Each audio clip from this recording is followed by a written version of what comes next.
भारत और मालदीव में तानातानी के बीच वहां की पूर्व रक्षा मंत्री मरिया अहमद दीदी को 911 कोड याद आया है। उन्होंने नई दिल्ली के साथ उन संबंधों को याद किया जो वहां की सत्तारूढ़ पार्टी को चुभने वाले हैं। अहमद दीदी ने कहा कि प्रधानमंत्री नरेंद्र मोदी के खिलाफ अपमानजनक टिप्पणियां मालदीव सरकार की अदूरदर्शिता को दिखाती है। उन्होंने कहा, भारत हमारा विश्वसनीय सहयोगी रहा है जिसने रक्षा समेत अलग अलग सेक्टर में सहायता की है। पूर्व मंत्री ने लंबे समय से चले आ रहे रिश्ते को कमजोर करने की कोशिश पर सवाल उठाए हैं। मरिया अहमद दीदी ने भारत के खिलाफ अपमानजनक टिप्पणियों को लेकर निराशा जताई है। उन्होंने भारत को मालदीव के लिए 911 कॉल के तौर पर याद किया, जो जरूरत पड़ने पर हमेशा उनके बचाव के लिए आगे आता है। उन्होंने कहा, यहाँ मौजूदा प्रशासन की अदूरदर्शिता है। हम छोटे देश से हैं जो सभी का मित्र है। हम इस बात से इनकार नहीं कर सकते कि हमारे बॉर्डर भारत के साथ लगते हैं। सुरक्षा से जुड़ी चिंताएं हमारी एक समान है और भारत ने हमेशा मदद की है। दीदी ने भारत को लेकर कहा कि डिफेंस सेक्टर में भी हमें मदद मिल रही है। वे हमें उपकरण मुहैया कराते हैं और हमें अधिक आत्मनिर्भर बनाने की कोशिश की है। दरअसल पीएम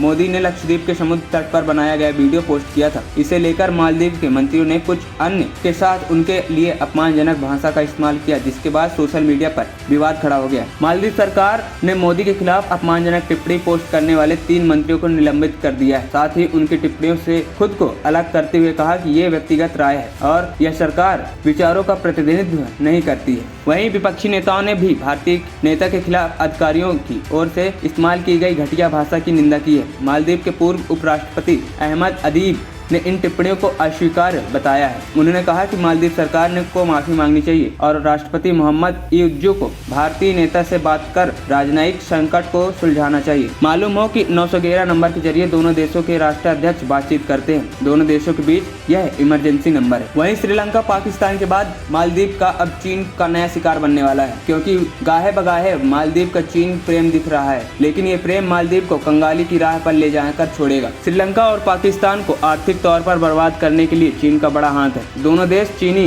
कर्जाल में फंस चुके हैं और अब उसी राह पर मालदीव है। दरअसल मालदीव भारत का एक भरोसेमंद पड़ोसी देश है, लेकिन जिस तरह प्रधानमंत्री नरेंद्र मोदी ने लक्षद्वीप की यात्रा पर मालदीव के मंत्रियों की टिप्पणी की है, इससे नुकसान मालदीव का ही होना है, क्योंकि मालदीव की अर्थव्यवस्था में भारत का एक बड़ा योगदान है और कई चीजों को लेकर वो पूरी तरह भारत पर निर्भर है। लेकिन मालदीव ने चीन समर्थित सरकार के सत्ता में आने के बाद भारत के साथ उसके रिश्ते काफी तनाव में आ गए हैं। एनपी टाइम्स की रिपोर्ट।